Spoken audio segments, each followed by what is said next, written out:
नमस्कार विद्यार्थी मित्रांनो, MPSC सर्कल या आपल्या यूट्यूब चॅनल तुमचं पुन्हा एकदा स्वागत आहे. AMVI मेन्स 2020 ही आपली लेक्चर सिरीज आणि त्यात आपण चालू केलेलं आहे क्वेश्चन सिरीज. ओके, आणि ऑलरेडी आपण मेकॅनिकल टेक्नॉलॉजी हा जो आपला सब्जेक्ट स्टार्ट केला आहे, चांगल्या पद्धतीने मेटल कटिंग, मिलिंग, ड्रिलिंगचे क्वेश्चन्स ऑलरेडी चॅनलला अपलोड केलेत. ज्यांनी कोणी पाहिले असेल नक्की जाऊन पहा. आणि आजचा जो आपण टॉपिक्स घेऊन आलो आहे तो म्हणजे टर्निंग, लेद मशीन आणि टर्निंग यावर जे काही महत्त्वाचे क्वेश्चन्स मला वाटले ते मी इथे कव्हर करायचा प्रयत्न केला आहे. ठीक आहे, चला तर मग आता वेळ वाया न घालवता लेक्चरला सुरुवात करूया. बघा, द फर्स्ट क्वेश्चन. आता टर्निंग म्हणजेच काय? ठीक आहे, जेव्हा आपण एखादा सर्क्युलर रॉड असतो किंवा एखादा बार असतो, ठीक आहे, त्याच्यावर वेगवेगळ्या प्रकारचे ऑपरेशन करतो. मग ऑपरेशन म्हणजे काय? तर आपण काय करणार, त्याची फेसिंग करणार. फेसिंग म्हणजे त्याचा हा जो सर्क्युलरवाला शेप आहे त्याच्यावर ऑपरेशन करणार, किंवा थ्रू आउट लेंथमध्ये आपण जर त्याचं ऑपरेशन केलं, ठीक आहे, किंवा त्याच्यावर वेगवेगळ्या टाईपचे नर्लिंग टाईप ऑपरेशन असतात ज्याच्यामध्ये डायमंड शेप क्रिएट होतात, किंवा बोरिंग टाईप ऑपरेशन केलं जर एखादा ड्रिल बोर वगैरे ड्रिलिंग केली. वेगवेगळ्या प्रकारचे जेव्हा ऑपरेशन आपण करतो, आणि हे जे काही ऑपरेशन आहे ते आपण कशावर करतो? लेथ मशीनवर. टर्निंगचे जे काही ऑपरेशन आहे ते कशावर आपण करतो? लेथ मशीनवर. ठीक आहे, लेथ मशीनवर. मग आपल्याला जे काही क्वेश्चन आपल्या इथे पाहायला मिळणार ते लेथ मशीन किंवा टर्निंगच्या रिलेटेड असणार आहेत. ठीक, चला तर पहिला क्वेश्चन पाहून घेऊ. The size of lathe is express by. First option diameter of chuck, maximum speed of chuck, swing of the lathe, height of the centre from the ground. ठीक आहे, आता लेथ मशीन जेव्हा आपण पाहतो तेव्हा लेथ मशीनमध्ये महत्त्वाचं काय असतं? समजा हा तिचा कॅरीज असेल, आपल्याला थोड्या शॉर्टमध्ये सांगतो, एवढं काय डिटेलमध्ये तुम्हाला इथे डायग्राम समजणार आहे. याला म्हणतो आपण हेड स्टॉक म्हणतो. ठीक आहे, हेड स्टॉकवर एक स्पिंडल लावलेला असतो. स्पिंडलमध्ये आपल्याला एक चक असतो. चकमध्ये आपण काय करतो? आपला जॉब फिक्स करतो, जो काही जॉब असेल तो. ठीक आहे, इथे आपला कॅरीज असतं. त्या कॅरीजवर आपल्याला टूल पोस्ट वगैरे पाहायला मिळतं. टूल पोस्टमध्ये आपला टूल असतो, आणि या साईडला एंडला एक आपला टेल स्टॉक असतो. टेल स्टॉकवर आपण मॅन्ट्रेल वगैरे लावतो, किंवा मॅन्ट्रेल कशासाठी लावतात? इकडनं समजा ड्रिलिंगचं ऑपरेशन करण्याचं असेल तर सपोर्टसाठी, म्हणजे या साऱ्या गोष्टी असतात. ठीक आहे, मग हेड पोस्ट, टूल पोस्ट, अजून spindle, chuck, tail stock, head stock, carriage, भरपूर सारे त्याचे पार्ट्स आहेत जनरली. त्यांनी काय सांगितलं आहे, जर एक्झामला क्वेश्चन आला, आता हे तुम्ही याचा स्टडी केला असेल, असं नाही की तुम्हाला काहीच माहीत नाही, लेथबद्दल बऱ्याच जणांनी वर्किंग केलं असेल. तर पहिला क्वेश्चनमधला जे ऑप्शन आन्सर आहे त्याचं काय? Swing of the length. ठीक आहे, option C is our correct answer. बघा आता, the lathe is generally designated by the swing, that is the largest work diameter that can be the swing over the lathe bed. ठीक आहे, किती आपण जास्तीत जास्त अमाऊंटचं आपण हे करू शकतो, स्विंग करू शकतो लेथ बेडवर. आणि distance between heads. Distance between heads म्हणजे हा वाला आणि हा हेड स्टॉक आणि टेल स्टॉक या दोघांमधलं किती डिस्टन्स आहे, हे दोन क्रायटेरिया आपण जनरली यूज करतो स्पेसिफिकेशन करण्यासाठी. ठीक आहे, चला. हां, the cutting speed of the tool in a turning operation. Cutting speed. आता कटिंग स्पीड म्हणजेच काय? बघा, आता जो समजा लेथ मशीन जर म्हटली आपण, जनरली लेथ मशीन म्हटली, तर लेथ मशीनमध्ये काय असतं? आपल्याला हेड स्टॉकमध्ये जो स्पिंडल असतो, स्पिंडलवर जो काही जॉब लावला असतो त्याला कंटिन्यू रोटरी मोशन दिली असते, कंटिन्यू तो रोटेट होत असतो. ठीक आहे, मग कटिंग स्पीड काय असणार आहे त्याचं आपल्याला स्टडी करायचं आहे. मग कटिंग स्पीड आपण जेव्हा फाईंड करतो तेव्हा एक गोष्ट लक्षात आहे, स्पीडचा जो डायरेक्शन असतो, कटिंग स्पीड म्हणजे काय असतं? त्याला व्हीने इंडिकेट करतो, आणि त्याचा फॉर्म्युला काय असतो? पाय DN/60. ठीक आहे, आता बघा, व्ही इज डायरेक्टली प्रपोर्शनल, पाय आणि 60 तुमचा काय आहे? कॉन्स्टंट आहे समजा, डी आणि N.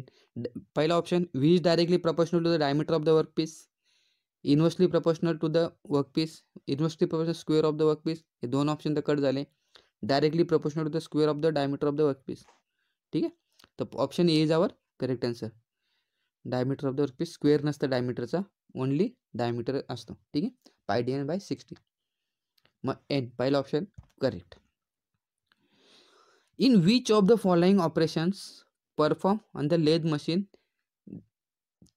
Chip does not occur. म्हणजे एक असं ऑपरेशन आपल्याला हे करतो, कारण लेथ मशीनवर जेव्हा आपण ऑपरेशन करतो कोणताही, समजा अशा पद्धतीने आपला सिंगल पॉईंट कटिंग टूल असतो, हा आपला वर्कपीस आहे, हा स्पिंडलमध्ये आपण ॲडजस्ट केला आहे, हा वर्कपीस आहे, हा सिंगल पॉईंट कटिंग टूल आहे, काय आपला सिंगल पॉईंट कटिंग टूल. ठीक आहे. याच्यामध्ये आपण जेव्हा ऑपरेशन करतो, बोरिंगचं ऑपरेशन करतो होल इन्लार्जमेंटसाठी, किंवा मग आपण रिमिंग करतो किंवा थ्रेडिंग करतो, बरेचसे ऑपरेशन्स आहेत. मग आपल्याला एक असं ऑपरेशन पाहिजे की ज्याच्यामध्ये चिपमध्ये फॉर्मच होत नाही.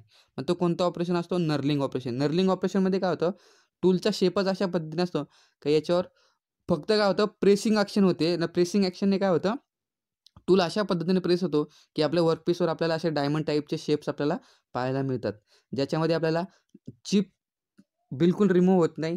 फक्त काय होतं, मटेरियल काहीतरी अमाऊंटमध्ये स्क्वीज होतो विदिन दॅट वर्कपीस, आणि याच्यामध्ये स्क्विजिंग ॲक्शन येते टूलमध्ये, आणि आपल्याला अशा टाईपचे डायमंड्स पाहायला मिळतात. ठीक आहे. मग आता नर्लिंग काय असतं? Knurling is the manufacturing process where the visually attractive diamond. आता हे कशासाठी हवं असतं? ग्रिप वगैरे करण्यासाठी. ट्रेनचे, तुम्ही जर ट्रेनमध्ये कधी बसला असाल, लोकल ट्रेनमध्ये, जो मध्ये रॉड असतो त्याच्यावर असे नर्लिंग केलेले आपल्याला शेप पाहायला मिळतात. ठीक आहे. ते कशासाठी असतात? प्रॉपर ग्रिप मिळावं म्हणून. ठीक आहे. झालं, चला एवढा काही नाही. बाकी जे काय मी सांगितलं तेच इथे. बोरिंग ऑपरेशन आपला याच्यामध्ये असतो इनलार्जमेंट होलसाठी. ड्रिलिंगमध्ये आपण पाहिलं होतं लास्ट लेक्चरमध्ये, बोरिंग ऑपरेशन वापरतो. बाकी रिमिंग आपल्याला एक्झॅक्ट साईज, टॉलरन्सेस वगैरे किंवा सरफेस फिनिश भेटावं म्हणून आपण रिमिंग ऑपरेशन करतो. थ्रेडिंग काय? थ्रेडिंग याच्यामध्येच करतो. कशामध्ये? आपल्या टर्निंग लेथ मशीनवर थ्रेडिंग करतो आपण बऱ्याच वेळा, काही कधी, आणि त्यामध्ये व्ही टाईपचे टूल आपण वापरतो. V type single point cutting tool, आणि तो व्ही शेप असतो तो वर्कपीसच्या कंटिन्यू कॉन्टॅक्टमध्ये आला का वर्कपीसवर आपल्याला अशा पद्धतीने थ्रेड पाहायला मिळतात. ठीक आहे. ओके.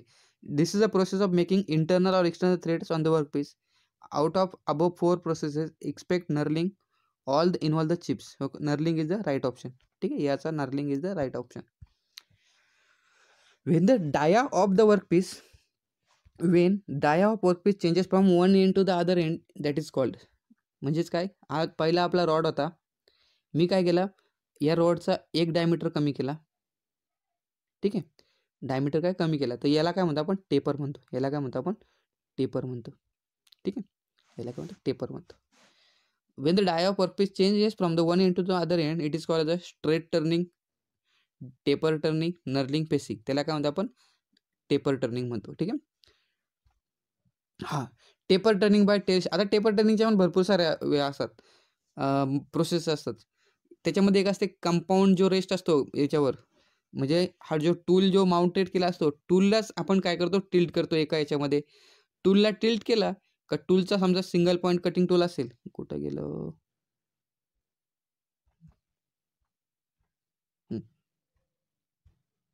आता बघा, समजा हा आपल्याला असा वर्कपीस आहे. जनरली टूल आपला असा शेपमध्ये असतो. ठीक आहे. जर मी टूलला समजा टिल्ट केला, जो टूल ज्याच्यावर असतो, कंपाऊंड रेस्ट म्हणतात त्याला, त्याला जर आपण अँगलमध्ये टिल्ट केला, हा जर काहीतरी अँगल दिला अल्फा, आणि त्याला टिल्ट केला, मग जर कटिंग केली, तर ऑब्वियसली टूल काय करणार? आपला अशा याच्यामध्ये सेक्शनमध्ये हे करणार, कटिंग करणार अँगलमध्ये. आणि जेव्हा अँगलमध्ये कटिंग करणार, टर्निंग करणार, तेव्हा ऑब्वियसली आपल्याला टेपर सेक्शन मिळणार, कारण दोन्ही साईडला होणार. मग फायनली जो आपला शेप असणार आहे, फायनल जो शेप तो अशा टाईपमध्ये असणार. ठीक आहे. मग एक कंपाऊंड, रोटेटिंग कंपाऊंड रेस्ट म्हणतो त्याला, ती एक अरेंजमेंट असते. बाकी taper turning by tail stock offset. कधी कधी काय करतो, जो काही हेड स्टॉक आहे आणि टेल स्टॉक आहे, ते नॉर्मली ते आपल्या याच्यामध्ये असतात, स्ट्रेट लाईनमध्ये असतात. पण आपण काय केलं, आता टेल स्टॉकला थोडासा ऑफसेट केला आणि वर्कपीस मग इथे ठेवला. ठीक आहे. मँड्रेल वगैरे लावून, मँड्रेल अरेंजमेंट लावून हे जर केलं, आणि आता जर आपण टूल इथून स्ट्रेट टर्निंग केली, तर त्याच्याने काय होणार? आपल्याला टेपर वर्कपीस जनरेट होणार, टेपरवाला पोर्शन भेटणार. Tail stock is a set and offset from the central lathe such that the offset angle, एक अँगल आपण डिसाईड करतो, offset angle, and that is the half of the taper angle. आपल्याला समजा टेपरचा 23 degree सांगितलं असेल, तर आपण टेल स्टॉक ऑफसेट अँगल किती करतो? 23च्या 11.11 डिग्रीवाला करतो. The feed is provided parallel to the lathe. Feed normally आपण पॅरलली प्रोव्हाइड करतो. ठीक आहे. बाकी ह्या मेथड आहेत. बघूया आता एक्झाम आपला जसे क्वेश्चन येतील त्या पद्धतीने आपल्याला क्लिअर होईल. क्वेश्चन बघा काय विचारला होता, 2017च्या मेन्समध्ये क्वेश्चन विचारला होता, RTOच्या मेन्समध्ये 2017च्या. Back gears are use in a centre lathe. Back gears are use in centre lathe for what? Effective reduction of the spindle speed, increases the spindle speed, facilitating the wider speed range and spare purpose. बघा, जेव्हा मी turning operation करतो, हा माझा workpiece आहे आणि मला जेव्हा threading operation करायचं असतं, कोणतं ऑपरेशन करायचं?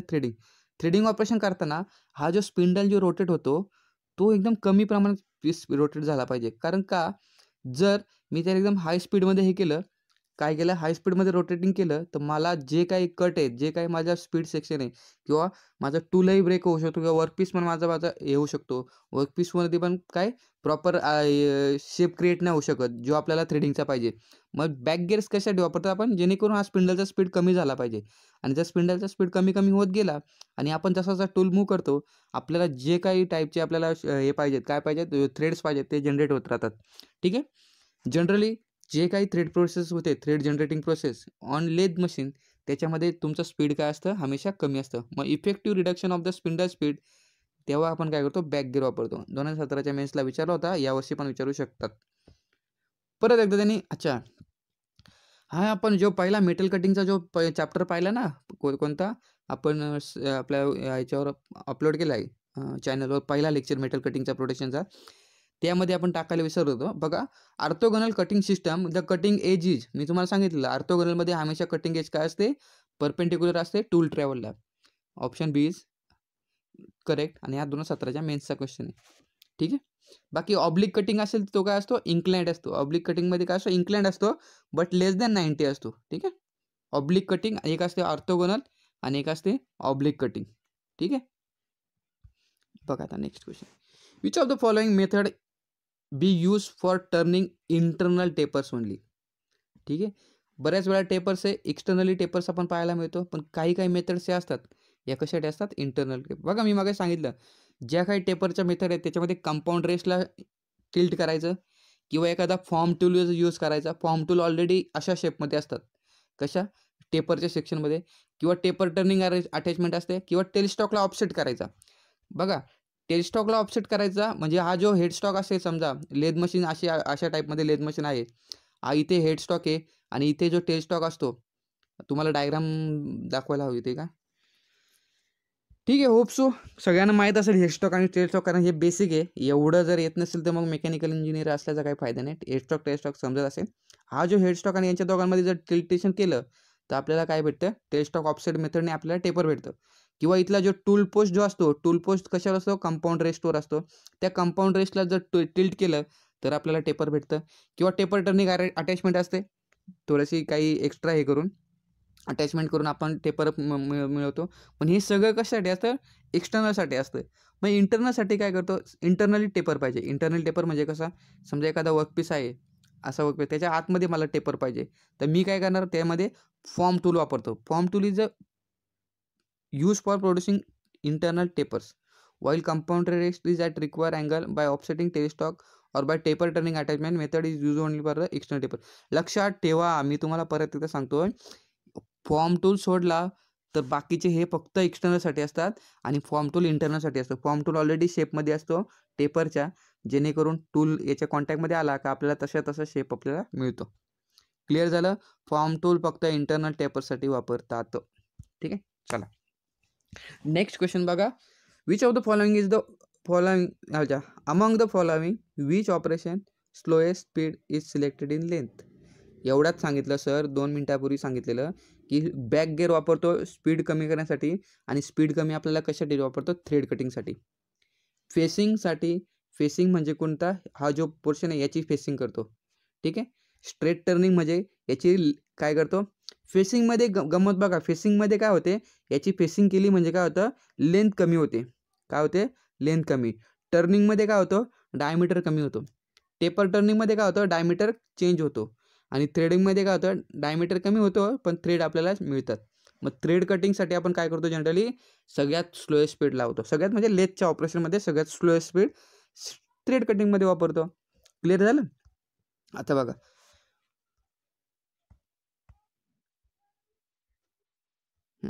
ओके, हां.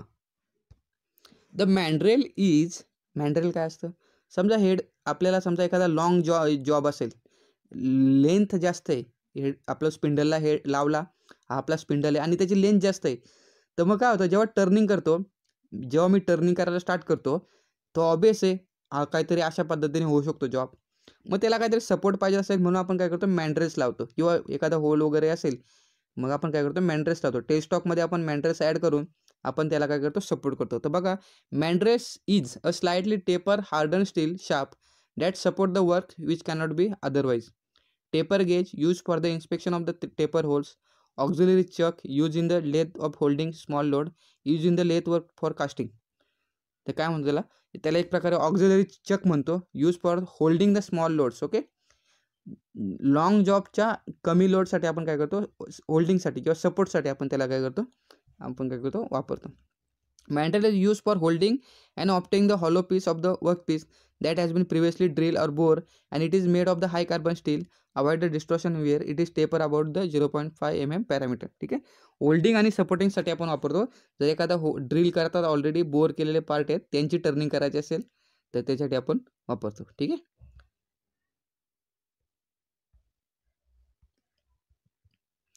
In a lathe, which work holding device is used if the job is complex and irregular shape, which is inconvenient, even impossible to clamp or hold. एवढं तर सांगितलं का होल्डिंगसाठी आपण काय वापरतो. ठीक आहे, नाही नाही नाही, ते आपल्या हॉलो जॉबसाठी असतात. इथे बघा, in lathe which work holding is use in a job is complex and irregular shape. जर इरेग्युलर शेपचे असतील तर आपण काय वापरतो, त्याला फेस प्लेट वापरतो. ठीक आहे, लक्षात ठेवा. आणि लॉंग जॉब असतील किंवा स्मॉल लोड असलेला कॅरी करायचा असेल तर आपण काय करतो, मेंटल वापरतो. पण इथे आपण फेस प्लेट वापरतो. Which of the following operation is also non as a internal turning. ठीक आहे, milling, facing, tapping and boring. Boring is nothing but also internal turning. ठीक आहे, बोरिंगला पण आपण काय म्हणतो, इंटरनल टर्निंग म्हणतो. काय होतं, एक असं समजा स्पिंडलवर शार्प आपण जॉब लावला आहे, एक सिंगल पॉईंट कटिंग टूलने काय होतं, आपण बोरिंगचं मध्ये ॲक्च्युली काय होतं बघा, समजा हा एखादा ड्रिल आहे, होल केला आहे आपण जनरली, बरोबर. मी ऑलरेडी हा होल क्रिएट केला आहे.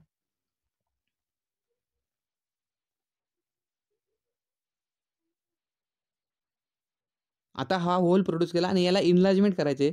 जर मी त्याची enlargement single point cutting tool वापरून केली त्याला मी काय म्हणतो, बोरिंग ऑपरेशन म्हणतो. मग सिंगल पॉईंट कटिंग टूल जर ड्रिलिंगमध्ये यूज करतात, ड्रिलिंगच्या ऑपरेशनमध्ये सिंगल पॉईंट कटिंग यूज केला तर त्याला काय म्हणतो आपण, इंटरनल टर्निंग. ठीक आहे, किंवा जस्ट लाईक बोरिंग म्हणतो. ठीक आहे, चला क्लिअर झालं. इंटरनल टर्निंग म्हणजे boring. And exact centering can be done on the lathe bye.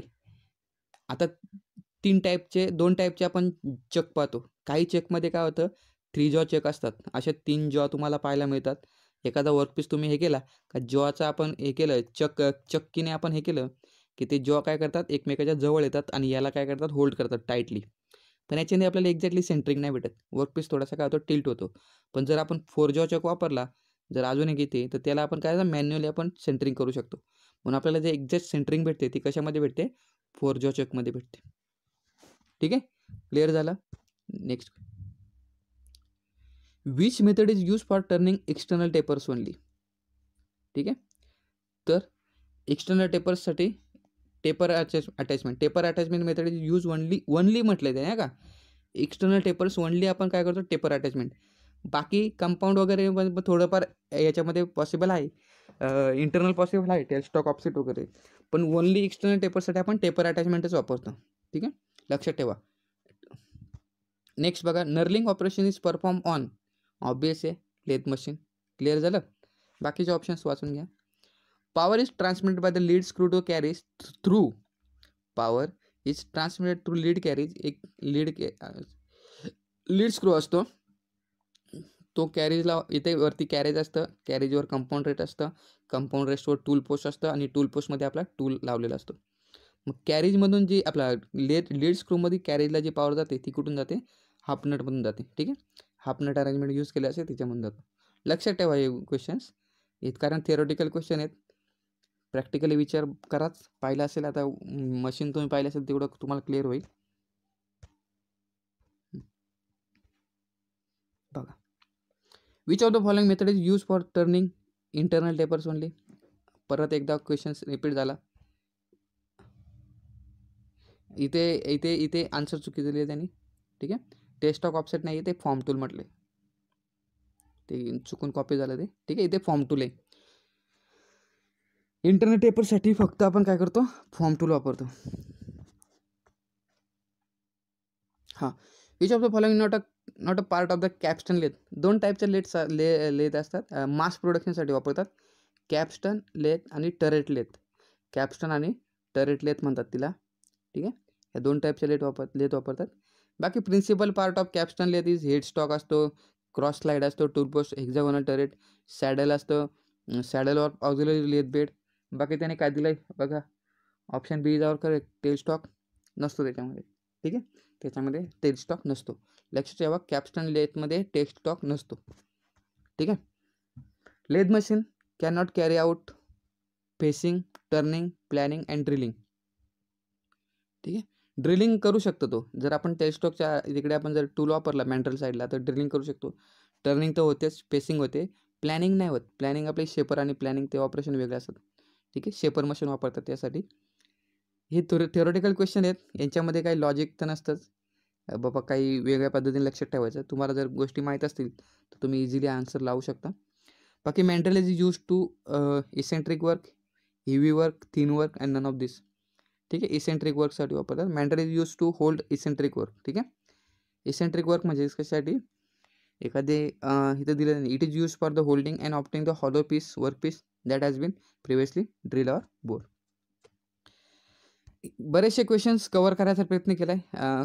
जे तुम्हाला माहीत आहेत ते लक्षात ठेवा, इथं ऑप्शन ए आहे. बाकी नसेल तर आता लक्षात ठेवा काय काय ऑपरेशन होतं. ड्रिलिंग बोरिंग क्लिअर झालं असेल. अजून नर्लिंग काय ऑपरेशन असतं, थ्रेड मशीनमध्ये काय असतं, हे असे टाईपचे क्वेश्चन आहेत. बाकी वाचायला गेलं तर भरपूर वास्ट आहे लेथ मशीनमध्ये प्रत्येक ऑपरेशननुसार. बाकी हे क्वेश्चननुसार तुम्ही समजून घ्या काही गोष्टी. होप सो तुम्हाला याचा काहीतरी फायदा झाला असेल. आणि व्हिडिओ आवडल्यास नक्की लाईक करा, बेल आयकॉनवर क्लिक करा. काही असेल डाऊट तर कमेंट बॉक्समध्ये नक्की कमेंट करा आणि शेअर करा.